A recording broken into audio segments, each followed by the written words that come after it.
Deuxième sujet, c'est le Mali. Nous parlons de cette nouvelle mission de conciliation de la CEDEAO. Le Mali donc a reçu ce mercredi 15 juillet une mission conduite par l'ancien président du Nigeria, Goodluck Jonathan, est censé rapprocher un pouvoir et un mouvement de contestation apparemment irréconciliable à l'approche d'un nouveau rassemblement à haut risque. La mission annoncée par la présidence malienne est arrivée à Bamako il y a seulement quelques heures. On va, une fois n'est pas coutume, suivre cette illustration visuelle et sonore de l'arrivée de la mission et revenir pour le débat.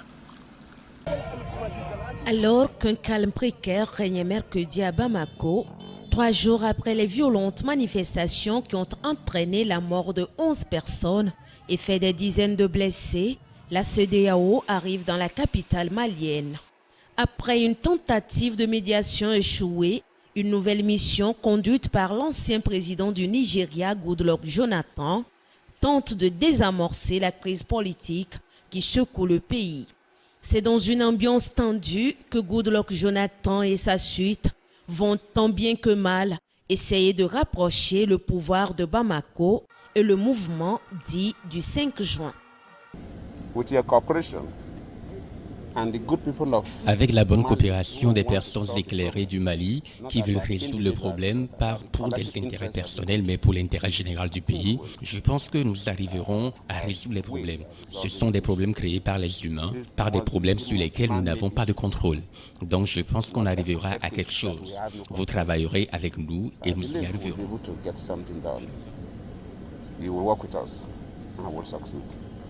Élu une première fois en 2013 et confirmé à la tête du pays en 2018, le président Ibrahim Boubacar Keïta, dit Ibeka, fait face à un mouvement de contestation accru depuis les législatives de mars et avril dernier. Après un scrutin marqué par l'enlèvement du principal opposant du président, Soumaïla Cissé, mais aussi des enlèvements d'agents électoraux et un taux de participation en chute libre, la Cour constitutionnelle a invalidé à la fin du mois d'avril une trentaine de résultats au profit du parti du président.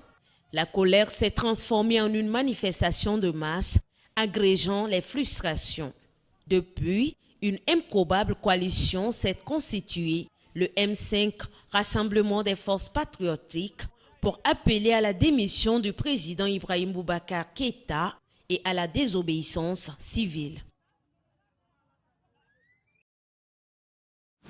Voilà donc l'arrivée de cette mission conduite par l'ancien président nigérien Goodluck Jonathan. Elle fait suite, Chris Ega, à une précédente mission de la CEDEAO qui n'avait pas véritablement réussi à rapprocher les positions. Il faut dire que le mouvement de contestation prévoyait une nouvelle manifestation demain, mais pour donner chance à la mission, elle a sursi à la manifestation. Vous pensez que Goodluck a la recette magique? Bon, on ne parlera pas de Goodluck en tant qu'individu, mais on parlera de tout le système. C'est-à-dire que là, c'est toujours la CEDEAO. Nous sommes dans un cadre régional, sous-régional. Et ce que je voudrais dire d'entrée, c'est que je voudrais saluer quand même cette façon alerte avec laquelle la structure, la CEDEAO, a voulu se saisir ce dossier-là. C'est ce qui a toujours manqué. Et parce que la CEDEAO, ce n'est pas une aussi grosse machine que l'UA, mais c'est une machine relativement petite et qui peut faire des projections très rapidement, c'est-à-dire que commettre des gens qui peuvent voyager rapidement pour aller sur les lieux des crises et parler avec les tenants et les aboutissants, c'est-à-dire les protagonistes de cette crise-là.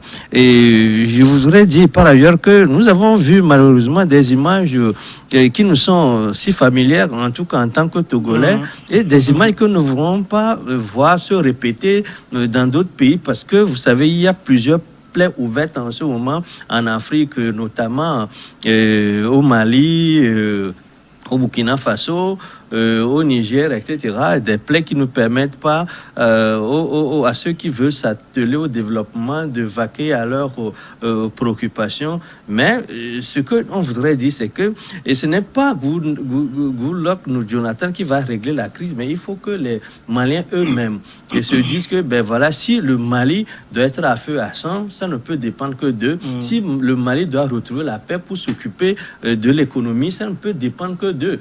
Je sais que ce qui frustre les Maliens aujourd'hui, c'est cette situation sécuritaire qui est aggravée par la crise sanitaire. Et les gens ne se retrouvent pas. Les gens sont frustrés. Et c'est vrai, ils y ont ajouté d'autres sources de crise, comme quoi les gabégies et les stupres, la malgouvernance, etc. Mais je crois que ce qui est à l'origine même de cette crise politique que nous sommes en train de vivre au Mali aujourd'hui, c'est la crise sécuritaire. Et qui, ce n'est pas encore fini. On a eu affaire à une nouvelle crise sanitaire qui n'a pas permis aux gens de se déployer, de déployer leur activité, etc. Mais ce que je voudrais dire pour finir, c'est que si Goodluck Jonathan peut avoir une mission facile, faire en sorte que cette crise-là finisse, il faut que cela dépende prioritairement des Maliens qui doivent se dire que, en fait, aujourd'hui, le problème, ce n'est pas tant que le président élu Ibeka ne fasse pas l'affaire, mais il faut qu'on trouve des voies et moyens. Il faut que ce soit des gens éclairés qui proposent des solutions. Parce que depuis toujours, on a pensé que les gouvernements qui sont suivis n'ont pas réglé l'affaire sécuritaire. Pourquoi pense-t-on qu'aujourd'hui, c'est Ibeka qui peut le faire? À mon sens, il faut qu'on fasse appel aux expertises de chaque côté, aussi loin qu'aussi proche, pour que le problème soit réglé et que ceux qui contestent fassent aussi des propositions. Moi, du côté des opposants, de ceux qui sont dans les rues, je ne vois pas très clairement les propositions qui avancent pour que la crise soit résorbée. Mais ils contestent, ils dénoncent,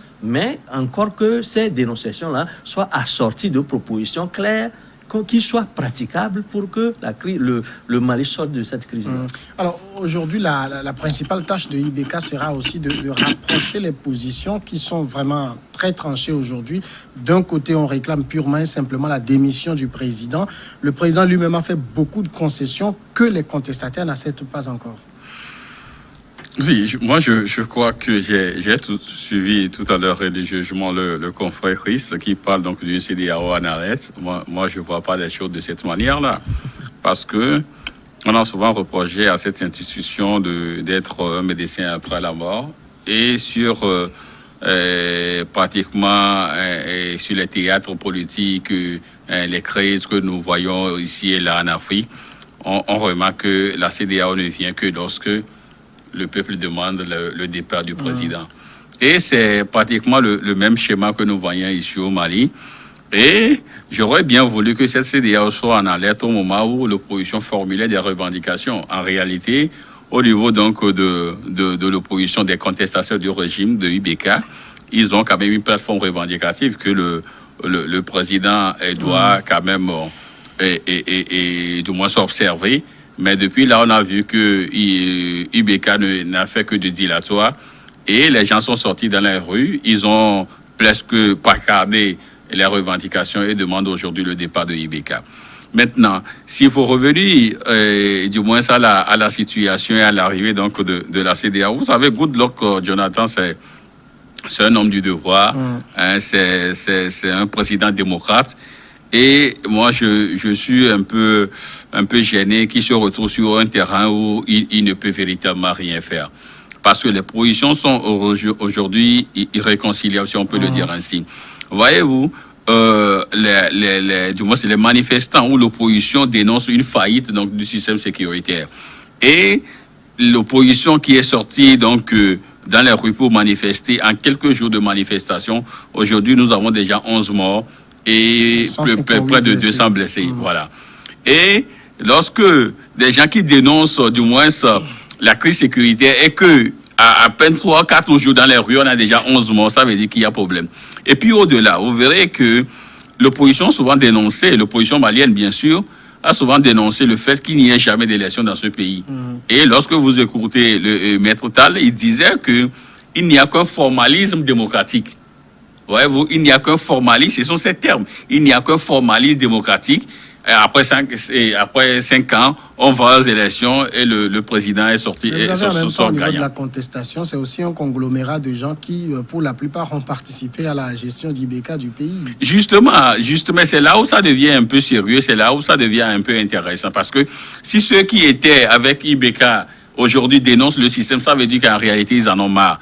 Peut-être que dans les coulisses, ils ont essayé donc entre guillemets, de moraliser le président. Ils ont essayé donc de dire au président le meilleur canal à suivre, ne serait-ce que pour gouverner le pays, mais peut-être que ça n'a pas marché. Donc aujourd'hui, à défaut donc d'avoir réussi peut-être leur mission autour du président, ils sont aujourd'hui dans la rue pour demander le départ de ce président. Et vous verrez que au niveau donc de la crise sécuritaire, il y a avec ces gens d'enlèvement, jusqu'à ce que même le premier opposant, si on peut le dire, Soumaïla Cissé aujourd'hui, a été enlevé dans des conditions rocambolesques. Il y a d'autres personnes. Donc, les gens ont tendance à croire que peut-être que le pouvoir s'offre donc sur cette crise de djihadisme, ne serait-ce que pour coffrer ou pour faire disparaître donc ceux qui sont ses meilleurs contestataires. Donc aujourd'hui, il y a tellement de choses et que vous verrez que à l'arrivée donc de la CEDEAO, c'est la présidence malienne qui a communiqué là-dessus.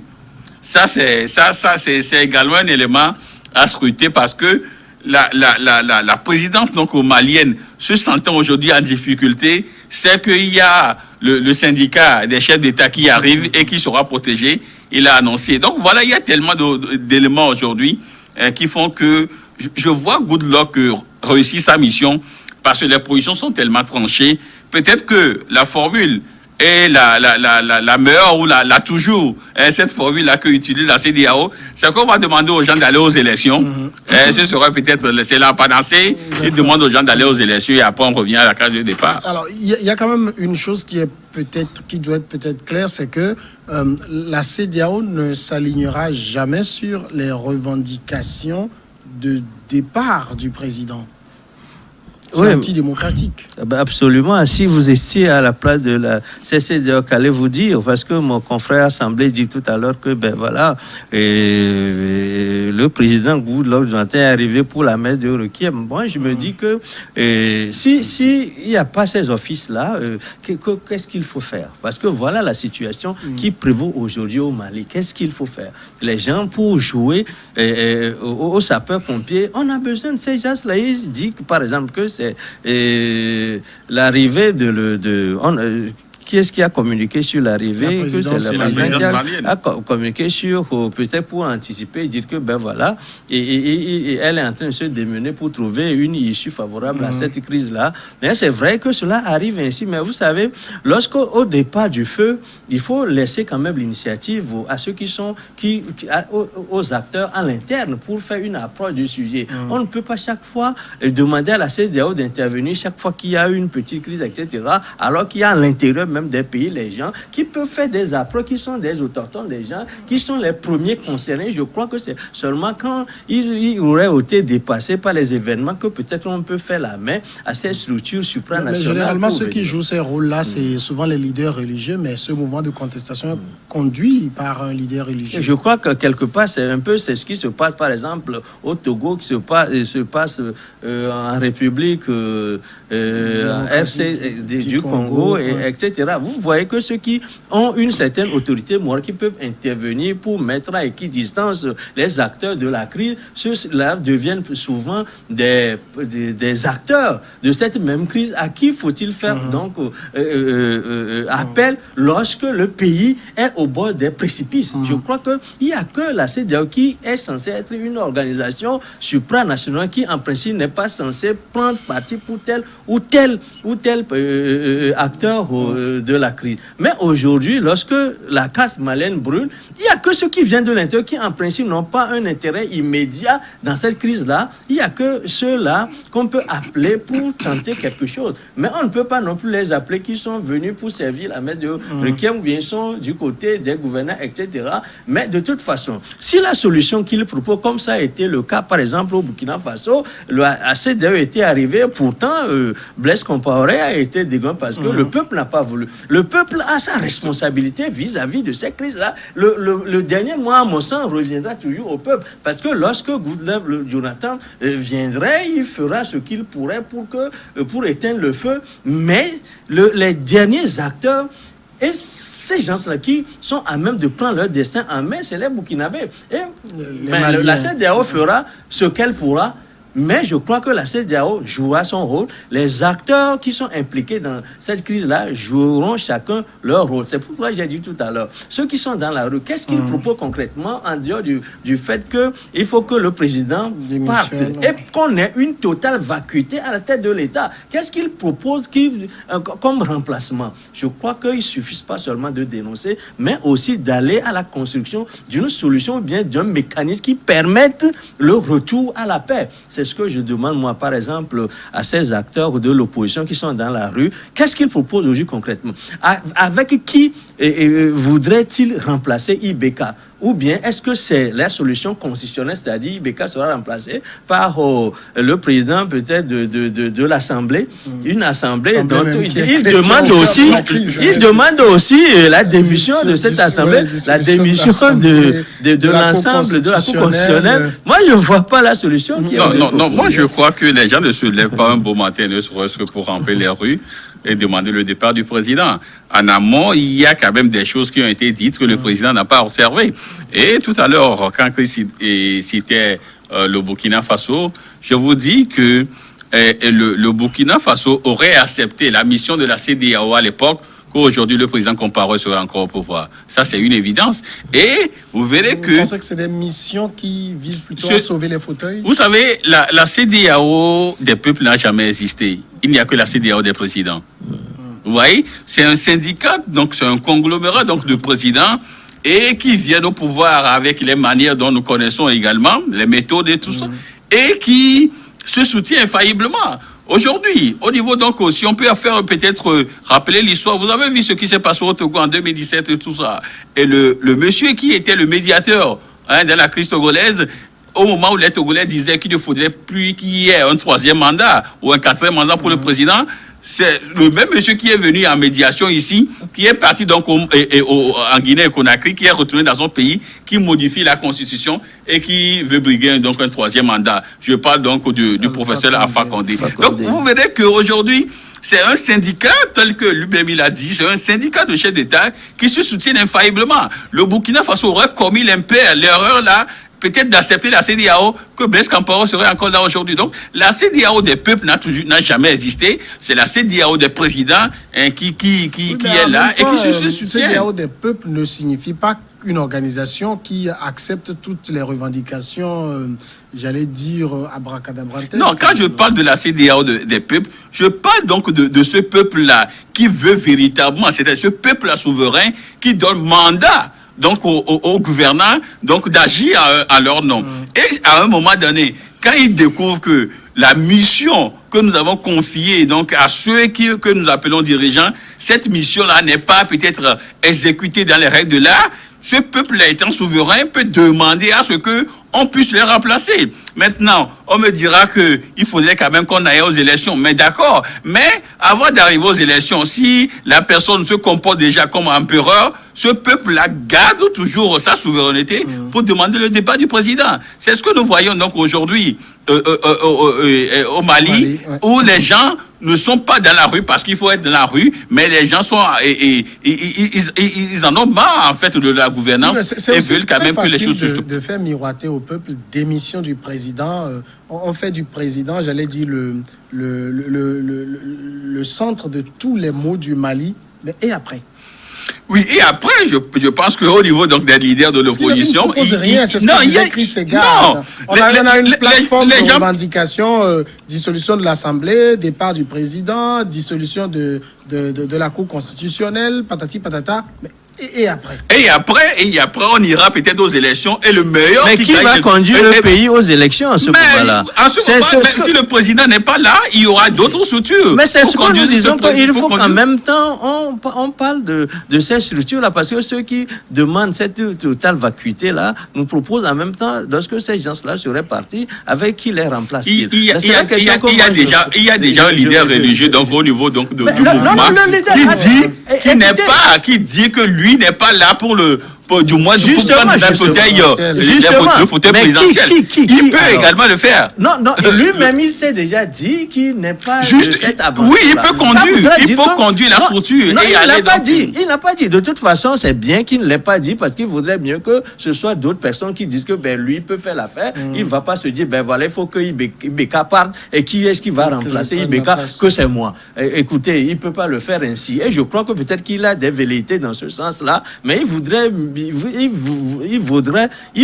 bien qu'il soit désigné par ceux-là qu'il est en train pas tout le monde. Pas tout le monde. Pas monsieur tout le monde. Voilà, maintenant, je voudrais réagir un peu à ce que tu as dit tout à l'heure concernant la CEDEAO des peuples. Je crois qu'aujourd'hui, c'est cette CEDEAO-là que nous avons. C'est comme, je dirais, que l'ONU que nous avons aujourd'hui, nous ne pouvons pas avoir une autre ONU que celle-là que nous avons. Et vous savez très bien que l'ONU, c'est aussi une place des gens forts, des nations fortes qui sont en train de régenter le monde. Vous savez, aujourd'hui, nous sommes à une époque où nous ne méritons que ce que nous avons comme structure supranationale. Mais je ne dis pas forcément que ce sont les meilleures organisations que nous avons, mais ces organisations aussi ont évolué dans le temps. Je dis par exemple que lorsque la CEDEAO était venue au Togo avec Nana Akufo, Conté, etc., ils ont été décriés, certes, mais la solution qu'ils avaient proposée, c'est, je crois, à ce jour, la meilleure des solutions, parce qu'on s'est rendu compte aujourd'hui,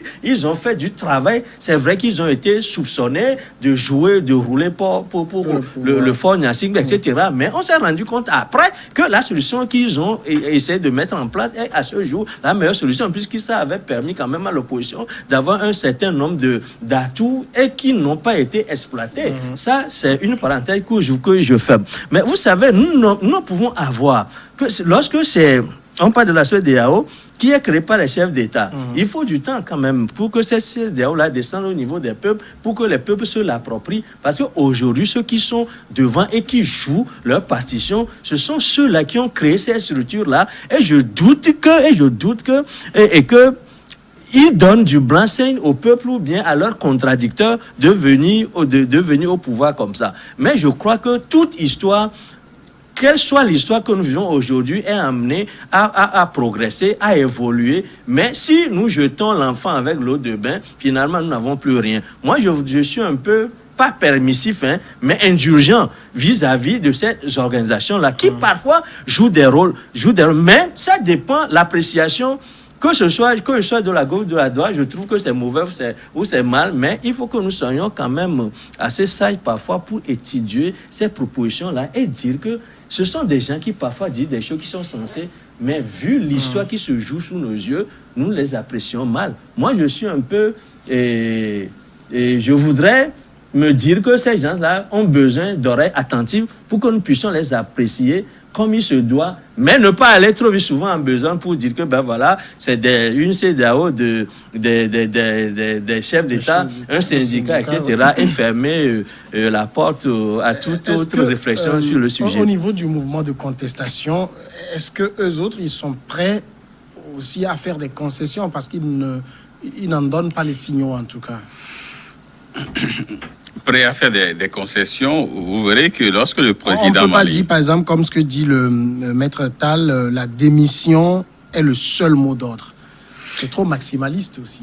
Oui, vous savez, à un moment donné, le politique reste souvent dans la surenchère.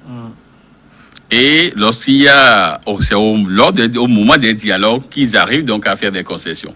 C'est normal qu'ils demandent donc le départ du président, mais peut-être autour de la table, vu donc les éléments que le pouvoir peut-être accepte donc de concéder, il peut peut-être retourner à leur base et voir qu'en réalité, il y a du progrès qui a été fait. Donc, on peut encore leur donner une seconde chance, peut-être leur accorder le bénéfice du doute et voir donc la manière dont les choses doivent être faites. Maintenant,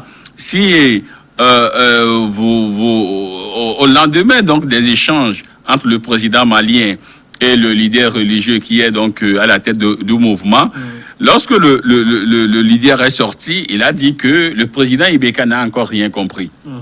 Voyez-vous? Donc ça veut dire que les revendications formulées par le mouvement, pour l'instant, Ibeka ne conçoit pas, ou pour l'instant, pour lui, c'est pas sa tasse de thé.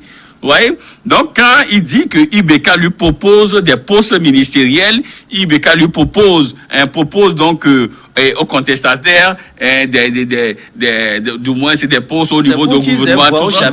Voilà, donc en réalité, c'est pas ce que veut et du moins le mouvement. Ils ne veulent pas donc des postes ministériels. Ils ne veulent pas peut-être du moins contrôler directement le pays. Ils veulent que du moins les revendications légitimes, les revendications profondes, les aspirations profondes du peuple soient attendues. Mais pour l'instant, le président ne montre pas des signes à ce niveau-là, c'est-à-dire des signes comme s'il est en train d'écouter le peuple. C'est là où ils disent que dans ce cas, il faudrait quand même qu'il parte. Et c'est la même chose que nous avons vu au Togo, si vous permettez à ce qu'on puisse faire le rapprochement. Quand les gens étaient sortis dans la rue, ils demandent à ce que on retrouve la constitution de 92. Ils demandent à ce que le chef de l'État ne se représente plus. Ils demandent à ce qu'il y ait donc des réformes. C'était en fait les principales revendications des Togolais. Mais quand ils sont sortis dans la rue, vous avez vu qu'on commence par tabasser les gens, on commence par tuer les Togolais. À un moment donné, ils ont dit quoi? Ils demandent le départ du président. C'est ça en fait la politique, c'est la ligne. Ben, ils ne sont que dans la surenchère politique. Peut-être que lors des dialogues, ça va se décanter. Le sort d'Ibeka semble aussi, je ne vais pas dire scellé, mais vraiment sur un gros point d'interrogation, parce que les manifestants ne décolèrent pas. Ben, c'est qu'il faut que les Maliens apprennent quand même du passé. C'est-à-dire que les présidents qui sont chez eux, on a constaté quand même que en ce qui concerne le suivi sécuritaire, on a beau accuser le président, mais ceux qui sont venus les remplacer n'ont pas été à la hauteur de la tâche. Il faut qu'on soit en mesure de se le dire en face. Que lorsque, par exemple, l'imam en question, Diko, dit que Ibeka ne comprend rien à la situation et il estime que Ibeka lui propose des postes ministériels. Il ne nous a pas dit quels sont les postes ministériels qui lui ont été proposés. Et puis, se peut qu'il lui soit proposé, par exemple, la défense, la sécurité, etc. Peut-être même aussi les finances, etc. Pour qu'il soit à des postes clés qui leur permettent d'avoir, d'infléchir, de jouer sur le cadre général même de la gouvernance qui est celle d'Ibeka aujourd'hui. Parce que lorsqu'on estime que, en ce qui concerne la sécurité, Ibeka est en deçà des prétentions du peuple. Cela, je constate quand même que sur le terrain, aujourd'hui, Ibeka est loin d'être l'homme qu'il faut pour faire face à ces situations. D'autres sont passés avant lui, ils n'ont pas pu. C'est pour cela que moi, je dis, par exemple, que lorsque aujourd'hui on propose à ces gens-là, en plus de la démission totale de la Cour constitutionnelle, Ibeka l'a dit qu'il est prêt à mettre cette institution-là dans la balance, quitte à renommer d'autres personnes. Et renommer ces gens, ça veut dire qu'on va par exemple demander à Diko de proposer des gens. On va demander à d'autres partis politiques aussi de faire des propositions pour qu'on ait une cour constitutionnelle consensuelle pour faire face à la situation. Ibeka est allé pour dire qu'on peut aussi reprendre les élections dans un certain nombre de provinces, dans un certain nombre de provinces là où il y a des contestations. Et en plus de ça, il leur propose qu'ils peuvent nommer des candidats de leur émanation dans certains, au niveau de certains postes. Ben, je crois que en principe, Ibeka est en voie aussi de faire des recherches pour aller. Non, en réalité, Ibeka est fragilisé. Oui, c'est vrai, il est fragilisé, mais aujourd'hui, il s'accroche à tout. Non, mais il est président, il est fragilisé. Oui, mais un président fragilisé, un président qui s'accroche à tout, ne serait-ce pour sauver donc son fauteuil, c'est pas un président qui a encore toutes les potentialités pour conduire convenablement le pays. Donc il faudrait quand même que, si vous voulez peut-être vider le plancher comme le veulent les Maliens. Vous qui êtes là en ce moment, mon cher Sylvestre. C'est le Malien. Je ne suis pas Malien, c'est les Maliens qui proposent. Vous n'êtes pas Malien, mais vous dites quand même qu'il doit déblayer le plancher. C'est ce que veulent les Maliens. Si les Maliens jugent qu'à un moment donné, il faudrait quand même que le président peut-être Mais c'est les Maliens qui l'ont élu récemment quand même. Oui, justement, mais à un moment donné, c'est pourquoi je dis que le peuple est souverain. À un moment donné, si le peuple veut vous partir, bon. Mais pas les urnes peut-être.